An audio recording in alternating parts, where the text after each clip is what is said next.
Bonjour à tous. Ce qu'on va vous présenter aujourd'hui, c'est déjà un rapide rappel réglementaire. Donc, on va passer relativement rapidement dessus puisque c'est principalement des liens et des indications sur ce qui est aujourd'hui, d'un point de vue législatif, obligatoire en matière de gestion et de traitement des déchets, puisque c'est des points qui sont beaucoup plus encadrés et réglementés qu'on peut le penser. On ne peut clairement pas faire n'importe quoi, n'importe comment, voilà, d'où le cadrage nécessaire. Et dans un deuxième temps, on vous présentera les différentes options envisageables avec les avantages et les inconvénients de chacune et les exemples de mise en application. Donc globalement, les décrets les rappels législatifs, donc on vous a mis que les derniers. Donc c'est la loi portant sur la lutte contre le gaspillage alimentaire et l'économie circulaire, et celle sur les dispositions d'adaptation et de simplification dans le domaine de la prévention et gestion des déchets. Donc en fait, qui vous rappelle que clairement, vous ne pouvez pas remettre des déchets à n'importe qui. Il faut que les personnes soient habilitées. Et si vous ne répondez pas du coup aux obligations de tri et que vous n'êtes pas en capacité de justifier le fait que vous triez, vous avez aussi des sanctions pénales. Alors clairement, contravention de quatrième classe, ça veut dire 750 €. Hein. On n'est pas encore sur quelque chose de significatif, mais il n'en demeure pas moins que c'est un début, c'est un démarrage et clairement, je pense que c'est des sanctions qui vont être amenées à s'accroître. Le but là, c'est pas de pénaliser les gens, c'est de leur faire prendre conscience que c'est quelque chose qui doit être encadré et qui ne se fait pas avec à la petite semaine, si je puis me permettre l'expression. Donc là, déjà, on voit apparaître trois éléments. C'est la responsabilité. Donc vous êtes responsable de vos déchets jusqu'à traitement, y compris quand responsable de à qui vous le donnez.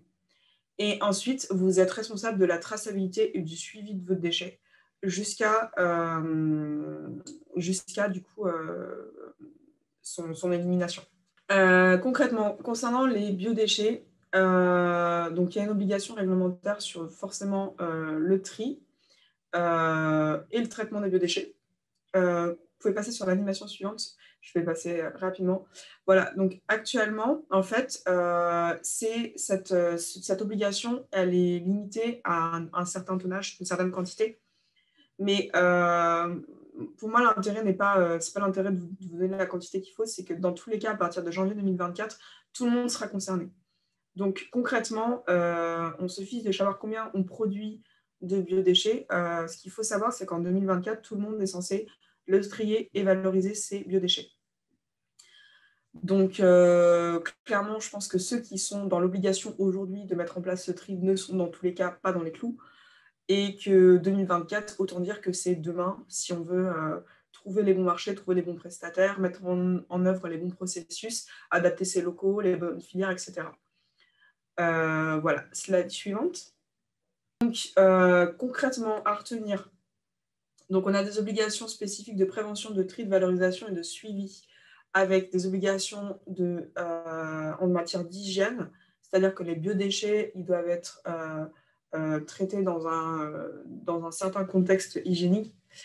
Ils doivent être tracés, aussi bien au niveau de leur stockage, donc les conditions de stockage, les conditions de collecte et la valorisation. Si ces trois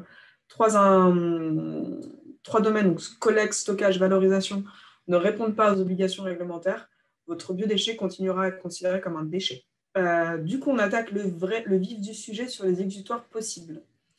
Alors, dans un premier temps, je vais vous cibler les différents exutoires possibles en fonction de différentes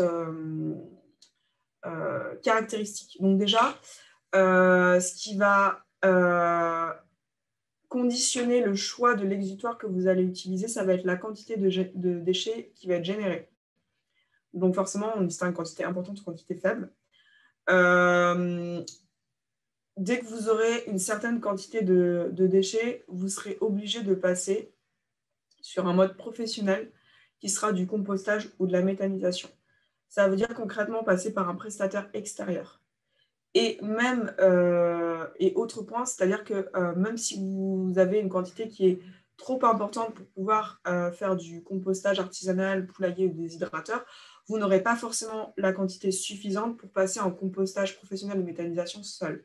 Ça veut dire qu'il faut que vous vous rapprochiez de votre collectivité, d'autres EHPAD ou d'autres, voilà, ça peut être du collège, de la restauration collective, d'entreprise sur une activité, mais à partir du moment où vous avez une quantité qui dépasse, on va dire, euh, le petit approvisionnement, la petite restauration ou le petit self ou les déchets de cuisine, il faudra impérativement que vous passiez en mode synergie, c'est-à-dire aller chercher du partenariat pour atteindre la masse critique nécessaire à la mise en place, au recours à un compostage professionnel ou à de la méthanisation. Les ressources humaines à allouer.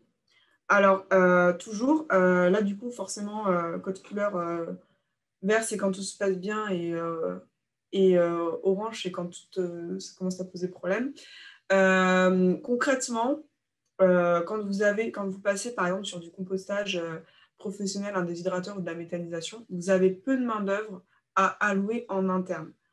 En gros, ce qu'il va falloir que vous allouiez, c'est de la ressource nécessaire pour le suivi, le contrôle de la prestation et de la traçabilité.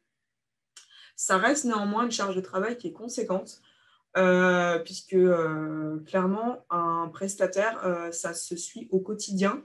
Ce qu'il fait, ce qu'il ne fait pas, est-ce qu'il nettoie bien les bacs, est-ce qu'il a bien fait la tournée, est-ce qu'il a bien relevé le nombre de bacs, etc., etc. Donc, il y a quand même un suivi qui est conséquent. Au niveau d'un déshydrateur, c'est pareil, vous aurez besoin d'avoir du coup un suivi de la maintenance. Donc, soit la maintenance, soit vous la faites réaliser en interne via vos services techniques, soit c'est externalisé, mais ça nécessite aussi un suivi du contrat, du plan de prévention, du plan de maintenance préventive ou curative. Donc, pareil, un suivi un peu moindre. Mais par contre, ce qui va vous demander le plus de ressources humaines à allouer, c'est tout ce qui va être poulailler et compostage artisanal. C'est du quotidien. Les établissements qui mettent en place ce type de solution, c'est du quotidien. Donc, on verra après sur les ETP qui sont alloués. Donc, soit ça rentre dans le cadre, je ne sais pas, d'un projet thérapeutique ou autre, et le personnel soignant, je ne sais pas moi, kiné, ergo ou IDE sont habilités et sont volontaires pour prendre en charge une partie de l'entretien, soit clairement c'est un ETP. Enfin, un ETP. Non, du coup, 1,25 si c'est 5 jours, etc. On verra après sur le nombre de jours, le nombre de TP alloués par jour ouvré. Mais clairement, ça nécessite un vrai entretien si vous voulez que ça perdure et de ne pas avoir les nuisances qui en découlent. Quand j'ai nuisances, c'est rats, c'est insectes, c'est problématiques d'odeur, etc., etc. L'espace disponible. On en revient toujours à la même problématique. Donc, déshydrateur, pas beaucoup d'espace en intérieur. Il faut juste une alimentation électrique et un raccordement aux eaux usées. Compostage professionnel et méthanisation, grosse problématique de la zone de stockage qui va être fonction de la quantité de déchets que vous aurez à traiter. Locaux qui devront être de plus climatisés. Et puis, il vous faudra certainement aussi une zone de déchargement. Ensuite, espace extérieur. Clairement, pour le poulailler, le compostage artisanal, ce n'est pas des éléments que vous pourrez mettre à proximité de vos bâtiments. Donc, ça nécessitera d'avoir un parc ou un espace assez étendu pour pouvoir le mettre loin de vos bâtiments. Et pareil pour les poules. C'est bien d'avoir un poulailler, mais bon, les poules, il faut quand même qu'elles aient de l'espace pour s'épanouir. Voilà. Voilà, bon, je me suis quand même permis de le mettre le rural ou périurbain parce que vous allez quand même avoir des nuisances potentiellement olfactives et auditives, notamment pour les poules, qui seront plus ou moins appréciées de vos voisins. Et enfin, ressources financières mobilisables. Donc effectivement, le poulailler et le compostage artisanal, ça reste faible, dans le sens où si vous avez... alors faible. Si je considère que la matière première, etc., si vous commencez à intégrer les coûts humains alloués à la ressource, c'est plus si faible que ça. Pour le déshydrateur, il faudra bien prendre en compte des frais de maintenance, d'entretien et éventuellement d'installation. Typiquement, comme je l'ai dit, il y a raccordement électrique et raccordement aux eaux usées. Et le compostage professionnel ou la méthanisation, c'est clairement lié à votre, à la quantité et surtout au contrat que vous allez pouvoir négocier en synergie avec les partenaires que vous pourriez associer dans cette collecte, puisqu'effectivement, c'est vraiment lié au nombre de tournées, distance parcourue, volume récolté, si vous devez déconditionner ou pas vos barquettes ou vos aliments. Donc ça, c'est tous les éléments qu'il faut prendre en compte pour du coup budgéter cette solution. Sachant que ça reste quand même la solution, à partir d'une certaine quantité, ce sera la seule solution envisageable pour certaines structures. Slide suivante. Voilà, du coup là, je vais passer la main du coup à Monsieur Dirago qui est l'expert sur la partie traitement opérationnel des déchets. Bien, merci Camille. En plus, c'est parfait, on est à moitié du temps. Donc bravo pour Ouais, le temps. mais c'est pour ça que je vais passer vite. Hein. Tout est timé, ne vous inquiétez pas. Et rappelez-vous, pour tous les participants, que le diaporama sera disponible, donc vous pourrez vous relire Et nous, tranquillement. Et vous aussi. si besoin. Super. Merci Camille. On va laisser Olivier prendre la parole et rallumer son micro, s'il vous plaît. Bonjour, donc je suis M. Dirago, responsable environnement CHU Grenoble, qui a un peu d'expérience sur la gestion des déchets. Et donc aujourd'hui, c'est le biodéchet et sa dégradation. Donc la première slide que vous êtes en train de voir, c'est les procédures de dégradation de la matière organique.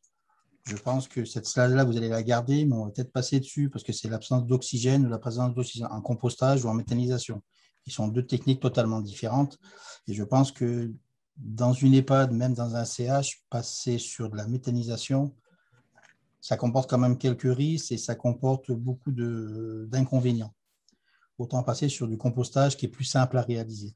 Parce que je rappelle quand même que même si on doit gérer ces biodéchets, il est important d'éviter de produire des biodéchets à la base. Donc, ce qu'on est censé traiter, c'est vraiment une faible quantité. Donc, il y a différentes méthodes de compostage. Vous avez le compostage en tas, qui consiste à faire des tas de biodéchets, de laisser macérer dans un trou à biodéchets, de remuer, mais rarement, et de laisser l'intégralité se dégrader. Le contexte, ça se passe plutôt en milieu rural ou périurbain. L'avantage du compost de grande quantité en biodéchets, il y a une facilité de manipulation, car c'est un espace ouvert et la manipulation est assez simple. Par contre, l'inconvénient, c'est les nuisances olfactives et visuellement, ce n'est pas toujours très beau de voir un tas de déchets en train de pourrir, de se détruire. Après, vous avez le compostage en bac. Ça permet de cacher son tas de compost, en fait, et ça permet d'avoir 3, 4, 5 bacs de maturation. Comme ça, on fait une avancée sur le compostage. C'est des déchets essentiellement alimentaires. Et je rappelle une chose, que dans un compost, pour qu'il soit non pas agréable à sentir, mais pour éviter la nuisance avec tout ce qui est les nuisibles, les rats, tout ça, il faut éviter tout ce qui est carnet et poisson. C'est des choses qui dégagent une odeur assez putride très rapidement au niveau, et c'est plus acceptable. Et en fait, vous êtes en niveau soit hospitalier, soit EHPAD, vous risquez d'avoir 2-3 problèmes avec l'hygiène hospitalière ou l'hygiène de l'EHPAD, ce qui est normal, parce que ça va attirer des pucerons, des moucherons, et c'est très désagréable. Après, slide suivante, vous avez le lombricompostage. C'est une technique de compostage avec des vers appelés des lombrics. Ça fonctionne toute l'année, mais ça n'aime pas les températures excessives et l'alimentation vert est moins variée dans le composteur de jardin. Il faut éviter l'ail dans ce type de composteur parce que l'ail et les vers, ça ne fait pas bon ménage.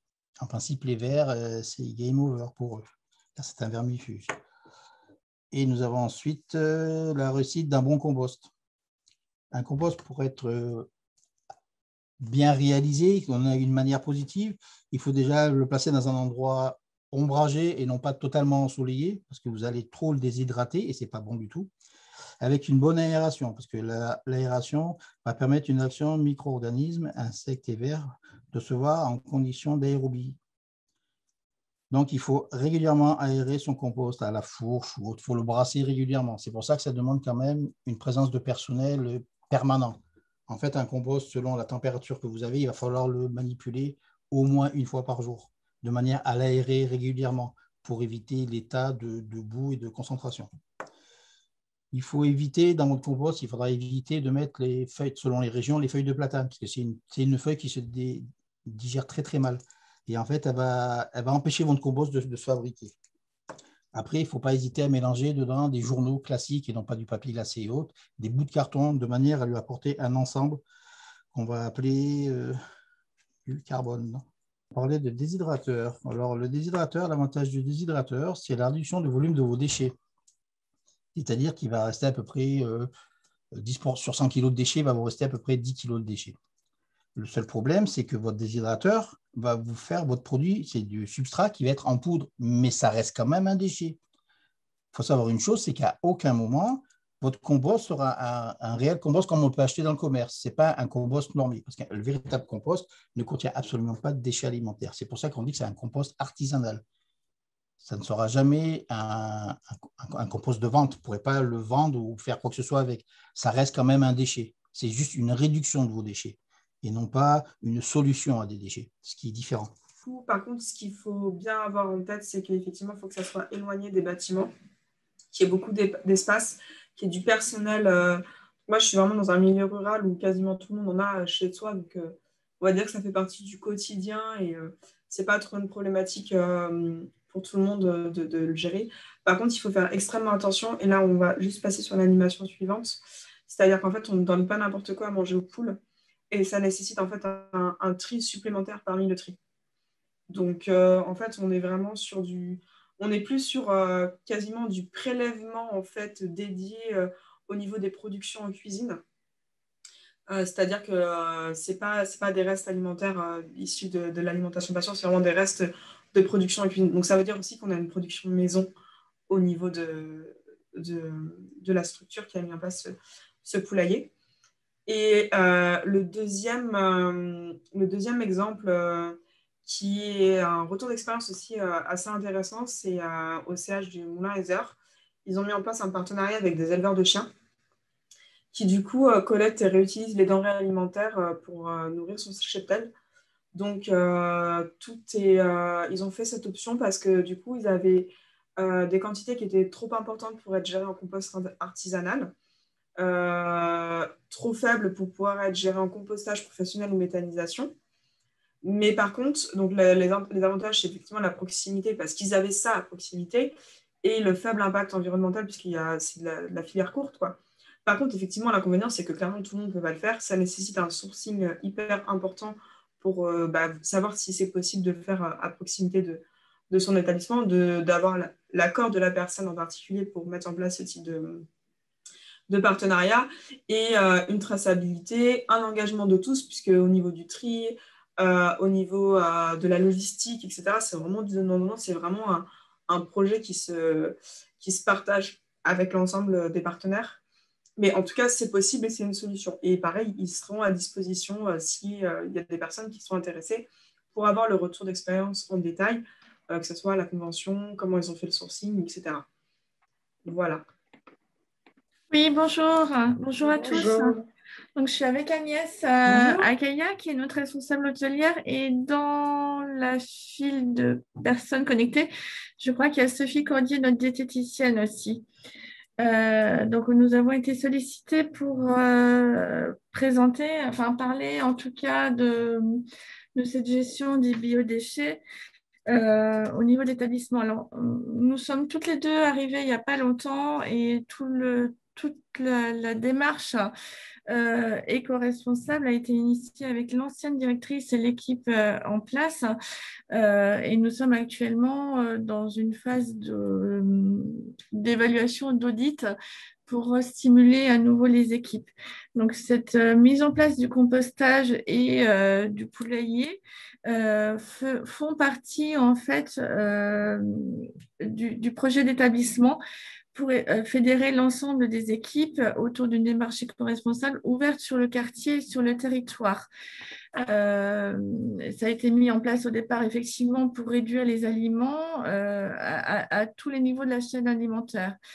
Et il est vrai que le système de pesée qui a été mis en place avec Maison Gourmande et Responsable, j'essaie de faire un peu le lien, a permis de prendre en compte que les soignants, les professionnels de santé, quel que soit leur niveau d'implication dans la chaîne de gaspillage, se rendent compte des éléments. Donc, on partait de très haut, on partait du double des valeurs nationales. Les valeurs nationales sont autour de 166 grammes par résident.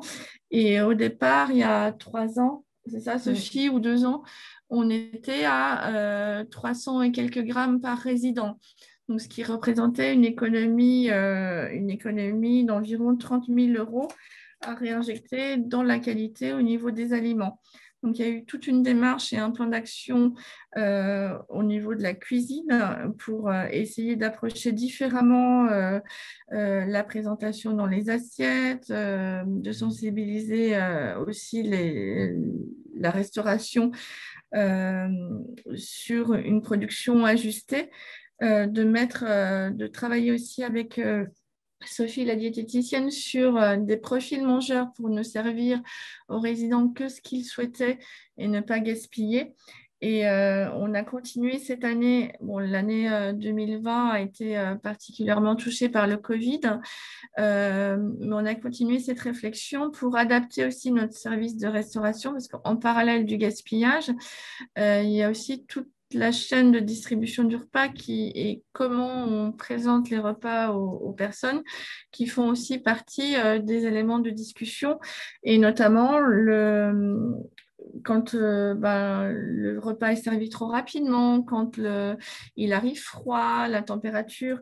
Donc, on a changé de chariot avec des conditionnements aussi de bacs gastro beaucoup plus petits qui vont permettre, si les bacs ne sont pas utilisés, d'être retransformés, ce qui est déjà une démarche. Et cette année, on arrive à la dernière pesée, en tout cas, on arrive à la moyenne nationale. Donc, on a passé de 30 000 à 19 000 environ en termes de gains de gaspillage. Et il s'avère qu'on a encore on a découvert cette année qu'on a encore des améliorations en termes de gaspillage pour le pain, pour le lait, pour le café. Donc, toute la dimension de la chaîne, en fait, il y a plusieurs aspects avant d'aller sur le gaspillage, le compost et le poulailler. Il y a vraiment toute une chaîne d'évaluation sur chaque maillon et de la chaîne alimentaire du gaspillage dans le service, en partant de la cuisine à la distribution, à la sensibilisation des résidents et des professionnels. Et c'est là vraiment le nerf de la guerre. Et quand on parle d'ETP et de ressources, c'est tout suivi que doit faire le comité de pilotage au niveau de chaque maillon. Et effectivement, il y a cette première étape de sensibilisation des équipes. Mais au-delà de ça, c'est derrière comment, dans la durée, on perdure et on améliore encore au quotidien toute cette lutte contre le gaspillage, qui fait partie aussi et qui est vraiment intimement liée à la lutte contre la dénutrition du résident. Donc, c'est vraiment deux aspects qui sont très, très liés pour permettre d'aller sur une réduction d'au moins 30% des déchets.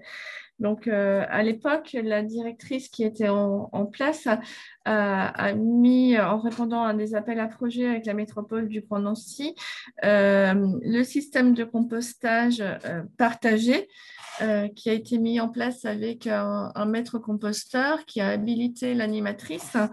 Du coup, grâce à l'établissement d'une charte et à la formation de ces personnes, on a pu ouvrir ce compostage partagé sur le quartier. Donc, il y a aussi une démarche qui allie les professionnels, les résidents, pour donner du sens, que les résidents participent à l'animation et à la mise en place de ce compost avec les personnes du quartier, ce qui donne vraiment une dimension d'éco-responsabilité et de communication aussi de l'établissement autour de ça.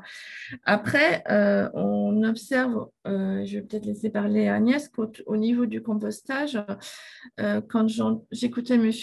Dirago, qu'on a encore toute une démarche à faire au niveau du suivi pour aller vraiment le quantifier, le qualifier et le maximiser. Je sais pas si vous voulez... Oui, c'est ça. Donc, en fait, voilà, on évite vraiment d'avoir trop de déchets. Donc, ça part vraiment de l'assiette. On essaie vraiment de limiter aussi le déchet dès l'assiette. Et tout ce qui est déchets donc, arrive dans nos composts. Donc, on a 3 bacs de compost qui sont sur l'avant de l'établissement, qui est accessible donc aux résidents, aux salariés et aux voisins. Donc, on a aussi une animation qui se passe sur les boîtes d'œufs. Donc, on a des résidents qui préparent les boîtes d'œufs pour qu'on puisse après les mettre dans le compost. Et après, une fois que le compost arrive à maturité, on le redistribue aussi aux voisins qui peuvent donc du coup profiter de ce travail en collaboration avec nous pour agrémenter leur jardin ou autre. Voilà. Autrement, après, le poulailler qui est en cours de fabrication parce qu'il avait été donc du coup détruit. Et là, il y a un nouveau poulailler qui est du coup en cours d'installation. Donc, la petite maison est montée, le grillage est en train d'être installé pour pouvoir de nouveau accueillir des poules dans l'établissement. Donc, il y a toute une implication de l'ensemble du personnel avec un planning qui a été instauré parce qu'au début, c'est tout nouveau et effectivement, le retour qui m'a été fait, c'est que tout le monde veut participer, puis au fur et à mesure du temps, ça s'étiole. Donc, c'est aussi une responsabilisation de l'ensemble des salariés pour vérifier l'alimentation des poules, aider les résidents à participer à l'élimination de certains biodéchets qu'elles peuvent avoir. Donc, c'est aussi toute une éducation avec des petites affichettes pour savoir ce qui peut être mis dedans. Et comme vous l'expliquiez très bien, un prélèvement spécifique, parce que souvent, le réflexe des résidents, c'est de donner tous les restes, alors que tout ne peut pas être donné.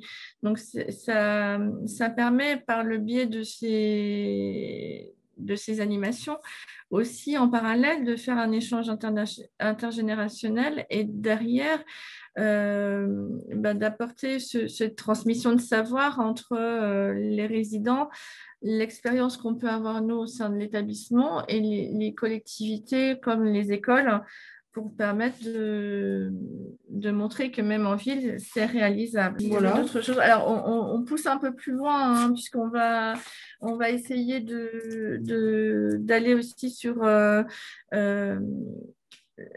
la participation. Vous évoquiez les éleveurs de chèvres. On va aussi faire venir des chèvres au sein de l'établissement. On a un tout petit parc, mais une semaine par mois. Et là, on attendait que l'éleveuse doit tester ses chèvres la nuit en dehors. Et elles viendront aussi. Donc, ça pourra aussi faire partie, puisque les chèvres mangent de tout. On pourra aussi, avec les chèvres, essayer une nouvelle dimension dans la gestion des biodéchets. Je vais laisser les experts aussi rallumer leur micro parce que ça va vous concerner également. Alors, on nous demande, donc l'EHPAD François d'Assise, merci pour votre question, on nous demande qu'est-ce qu'on peut faire des déchets déshydratés? Typiquement, les ajouter à du compost. En fait, ouais. c'est juste un intermédiaire qui vous permet de diminuer votre volume. Mais ça peut être du coup rajouté à du compost comme de la matière sèche. Alors qu'il n'y aura pas les mêmes propriétés que de la matière sèche carbonée comme on l'a expliqué, mais qui pourra en tout cas être traité de cette façon. Le seul avantage du déshydrateur, c'est qu'il diminue, et du coup, comme son nom l'indique, il diminue le taux d'humidité. Donc ça peut être intéressant d'avoir cet apport-là, bon, déjà parce que ça diminue votre volume, et surtout, ça permet d'équilibrer votre compost, puisque du coup, vous le verrez sur les slides, mais quand votre compost est trop humide, il attire tout ce qui va être petits moucherons. Et quand il est trop sec, il attire les rats. D'où la nécessité d'avoir vraiment un brassage et un suivi et un entretien très régulier. Olivier, je te laisse compléter. Alors, on a une autre question. Est-ce qu'il est possible de donner des déchets à un élevage de porc et quelles sont les démarches? Est-ce que vous le savez? C'est possible de donner un élevage de porc. Les démarches sont assez simples, il suffit d'avoir le paysan. Par contre, le porc ne mange pas tout. Il faudra éviter tout ce qui est à base de citron. Le porc et le citron, ça ne fait pas bon ménage, ça les rend même malades a priori. Mais après, la difficulté, c'est souvent la logistique. Bien souvent, les éleveurs ont du mal à faire le pas de venir vers nous. C'est plutôt à nous d'aller vers eux, mais même leur ramener les produits. S'ils font l'effort au début, ça devient moins intéressant pour eux et il faut avoir une production régulière. Et logiquement, vous n'êtes pas censé avoir une production régulière de biodéchets. Vous êtes censé ne plus en avoir. C'est la première étape, effectivement. Alors, on nous demande une autre question. Quel indicateur doit-on relever pour avoir un suivi effectif de la gestion des biodéchets principaux? Le poids ou le volume. Enfin, ouais.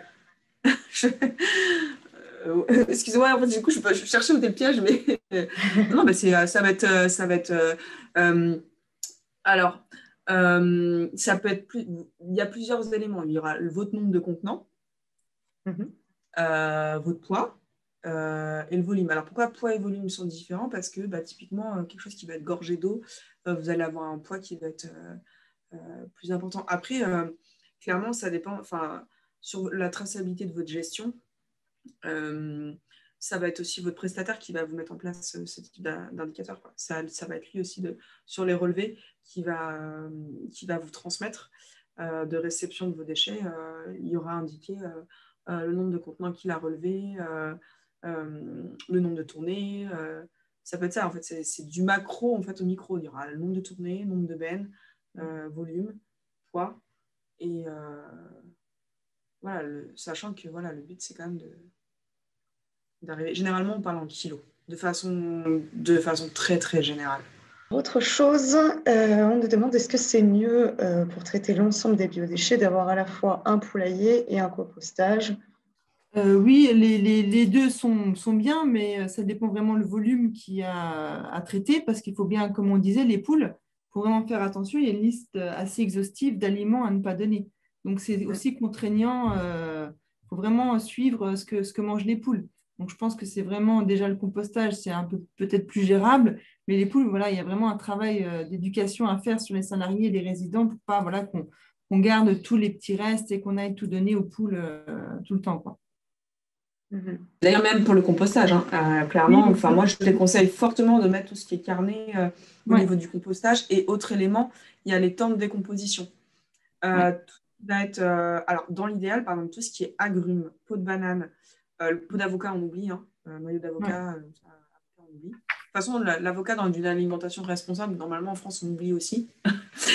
Mais par exemple, tout ce qui va être agrumes ou peau de banane, l'idéal, pour diminuer le temps de décomposition, il faut le couper en tout petit. Parce que sinon, vous allez avoir... c'est des éléments qui vont mettre beaucoup, beaucoup de temps à se dégrader. Et l'autre risque, l'autre problématique aussi, c'est le traitement. C'est-à-dire que typiquement, c'est le genre de produits qui sont surtraités. Alors, c'est pareil, sauf si vous êtes en bio, etc. Mais sur de l'agrume ou de la banane, c'est plus rare. Par rapport au pain, est-ce qu'il existe des solutions? Quelle gestion du pain dur, on nous dit?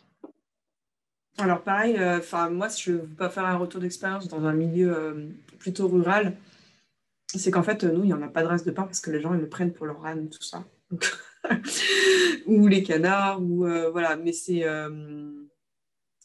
Après, c'est pareil, le pain, c'est vraiment... Pour le coup, c'est l'alimentation, il ne doit pas y avoir de reste, en fait. C'est... ouais, mais après, s'il y a du reste, il doit être minime. Et dans ces cas-là, il est possible de le proposer aux dons. Ou, voilà. Mais en fait, c'est typiquement l'aliment où il y en aura trop peu. Si c'est bien géré, il y en aura trop peu pour créer une filière. Si c'est mal géré, bon là c'est notre problématique, mais ça ne doit pas être le cas. Mais c'est vraiment l'aliment type sur lequel on doit la marge de la marge de limitation du gaspillage alimentaire est la plus importante et on doit arriver sur des quantités vraiment minimes et du coup à gérer soit du coup dans le compost si c'est vraiment minime, s'il n'y a pas de possibilité de faire du don ou de donner sur des animaux, etc. Vous proposez aux gens de le prendre pour chez eux. Après, tout simplement, c'est dire aux gens, bah voilà, vous ne finissez pas votre pain, à la limite, vous l'emportez et vous finissez plus tard. Enfin, c'est aussi raisonner les gens en disant, bah, vous êtes servis, vous mangez plus tard. Ou, voilà, c'est... Mais c'est vrai qu'il existe des solutions assez simples dans le cadre de Maison Gourmande et Responsable. On avait déjà parlé éventuellement d'un gâchimètre, je crois que c'est comme ça que ça s'appelle, transparent, pour voir en fait, se rendre compte, pour sensibiliser les résidents, les salariés de ce qui est gaspillé. Et puis aussi un moyen très simple, c'est distribuer le pain aux résidents à leur demande, plutôt que le mettre directement dans les assiettes. Ça peut être des petites solutions. Alors, une autre question. Légalement, peut-on transporter les déchets alimentaires sur un principe de mutualisation des biodéchets en prévision d'un traitement sur un site unique, digesteur, composteur professionnel, déshydrateur? Qu'est-ce qu'on peut transporter les déchets alimentaires? Alors, juste c'est un point que du coup Olivier va faire remarquer, digesteur égale méthanisation. Qui dit transport dit habilitation. Qui dit transport dit habilitation. Donc, à moins que ça soit dans le cadre d'un partenariat, c'est-à-dire que vous ayez, par exemple, un véhicule dédié, que vous ayez parce que, en gros, si soit le transport est géré en interne, et c'est quelque chose qui peut, à la limite, être envisagé, mais ça veut dire que vous avez un camion qui fait que ça, ou alors qui fait que du transport de déchets. Mais là, du coup, vous allez rentrer dans le cadre de l'ARD, donc transport de déchets. Ça dépend des volumes. Alors là, pour le coup, je ne vous ai pas mis la réglementation liée au transport des déchets, mais c'est aussi une réglementation qui est très, très encadrée. Mis à part le processus, entre guillemets, un peu artisanal, où vous allez faire du don d'une quantité qui va être non significative dans le cadre d'un partenariat, etc. Sinon, moi, je vous recommande concrètement, et de toute façon, dès que vous allez passer sur du digesteur, donc méthanisation, ou via un professionnel, normalement, il se charge du transport. C'est pas... Alors, c'est pareil, là, en ETP, vous allez exploser sur la partie gestion du transport, quoi. Moi, clairement, c'est un point que je déconseille très, très fortement de l'internaliser. D'accord. Olivier, n'hésitez pas si vous voulez rajouter. À moins que ça soit, par exemple, du type, je pense à un autre truc, c'est un cas où on avait des jardins partagés à proximité et où, du coup, c'était du transport, mais du coup, pédestre, où c'était sur des contenants minimes. Vous avez quoi? Vous avez max 100, je sais pas, moins de 100 kg de biodéchets liés à votre production ou à un petit self, etc., que vous allez transporter dans un composteur collectif d'une collectivité qui se situe à moins d'1 kilomètre de votre EHPAD. Là, on reste clairement sur de l'artisanal, mais je pense qu'on est relativement peu... On est sur de l'artisanal, on est sur du ponctuel, on n'est pas sur ce type de gestion, quoi. D'accord. Pour des petites quantités, donc. On nous demande quel est le coût d'un déshydrateur. Est-ce que vous le savez approximativement? Camille ou Olivier? C'est complètement... Vas-y, Olivier. Un déshydrateur, c'est très variable, ça va dépendre, parce que les déshydrateurs, ça se compare en litrage. Ça va de 50 litres à 3000 litres, donc ça va dépendre quel type d'appareil vous allez prendre. C'est très variable, et puis d'une marque à l'autre. Mais en principe, on n'achète pas ce genre d'appareil. Il faut plutôt, excusez-moi,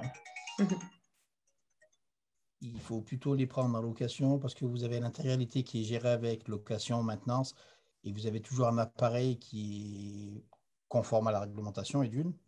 Ça vous permet d'avoir aussi un appareil qui est utilisable par les PMR. C'est aussi important parce que souvent, on a des gens qu'il faut reclasser. Ça leur permet de l'utiliser. Mais il ne faut jamais acheter ce genre de choses parce qu'on dit jamais... Ce n'est pas notre métier d'avoir ce genre de produits et de les gérer convenablement. Donc, c'est plutôt de la location. Et ça, en location, sur un digesteur de 300-400 litres, il faut compter à peu près 400 € par mois. Mais après, ça va dépendre de votre prestataire, ça va dépendre de la durée de votre contrat de location, ça dépend. On ne peut pas donner un prix, ça va dépendre de plein de choses. C'est comme si vous prenez une 2 chevaux et une Ferrari. Lequel est la plus chère? D'entrée de jeu, c'est la Ferrari. C'est pas pour ça que c'est mieux par rapport à votre activité. Ça va dépendre de votre production, en fait. C'est cet ensemble-là qu'il faut analyser et non pas quel est le coût d'un digesteur. Il faut faire une étude technico-économique. Il ne faut pas juste dire je veux ça parce que ça coûte tant. Oui, ça nous donne un ordre d'idée. Merci. Une autre question, c'est bien. Merci de votre participation. Il y a beaucoup de questions aujourd'hui. Pour un établissement soumis à l'obligation de tri et de valorisation, le sécheur est-il une solution? Alors, le sécheur, je ne sais plus si vous en aviez parlé. Effectivement. OK, c'est la même chose. Et donc, est-ce que ça peut être une solution pour ce genre d'établissement? C'est toujours la même chose, ça veut dire que c'est pas la fin, c'est pas l'exutoire, c'est juste une solution intermédiaire. Donc ça peut être une solution si vous avez une problématique de gain de place, mais dans tous les cas, ça sera retraité par ailleurs, quoi. Ça sera pas, vous en ferez rien en tant que tel à la fin, quoi. Ça sera soit, au pire, enfin, 2 options, soit vous montez une filière de traitement des biodéchets, et du coup, ça part, c'est redirigé vers cette filière-là. Et la seule chose que ça vous apporte, c'est un gain de place. Les inconvénients, ça va être que vous aurez frais de maintenance, raccordement électrique, raccordement eau usée. Mais dans tous les cas, vous devrez mettre en place une filière de biodéchets. Ce ne sera pas un exutoire en tant que tel. Et sinon, l'autre solution, j'ai envie de dire la pire, c'est que juste vous diminuez votre volume et vous le mettez dans les eaux mers. Généralement, c'est ce qui se passe. Concrètement, le déshydrateur, il sert juste à se donner bonne conscience, mais à diminuer le volume et tout part. Enfin, en fait, c'est pas valorisé. D'accord, merci pour votre réponse. Et la dernière question, parce que l'heure tourne, mine de rien. C'est une très bonne question, d'ailleurs, on n'en a pas trop parlé. Comment on peut obtenir une liste des partenaires existants dans notre secteur géographique? Alors, peut-être que l'EHPAD Simon Bénichou qui a témoigné peut nous répondre aussi comment vous vous êtes rapproché peut-être d'acteurs locaux pour vous aider.